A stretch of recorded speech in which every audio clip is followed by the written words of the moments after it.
ملک میں دکھی اور غریب افراد میں روزانہ کی بنیادوں پر مفت کھانا تقسیم کرنے والی خدمت کے جذبے سے سرشار ریس فاؤنڈیشن اور چیتے کے درمیان مفاہمتی یادداشت پر دستخط کرنے کی تقریب لاہور میں منعقد ہوئی۔ تقریب کا مقصد بے سہارا بھوک اور افلاس سے دوچار غریب افراد تک بروقت کھانے کی فراہمی اور اسے ضائع ہونے سے بچانے کے لیے تبادلہ خیال کرنا تھا۔ تقریب میں ریس فاؤنڈیشن کے سربراہ حذیفہ احمد اور چیتے کی جانب سے ہیڈ فوڈ سپلائی جہانزیب خالد نے یادداشت پر دستخط کیے۔ اس موقع پر انہوں نے کہا کہ انہوں نے اس ایم او یو پہ اس لیے سائن کیا ہے کہ ہم اس کھانے کو سیو کر کے ان لوگوں تک پہنچائیں جن کو اس کھانے کی ضرورت ہے، جس میں بڑا اہم کردار ادا کرے گا چیتے،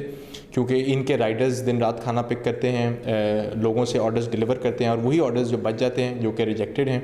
وہ ایک بہت بڑی کوانٹٹی بن جاتے ہیں at the end of the day, اور وہ کسی کمیونٹی کے لیے بڑے مفید ثابت ہو سکتے ہیں۔ چیتے جو ہے بیسیکلی ایک فوڈ ڈیلیوری کمپنی ہے، اس کے ساتھ ہم لوگ فارمیسی اور گروسریز بھی ڈیلیور کرتے ہیں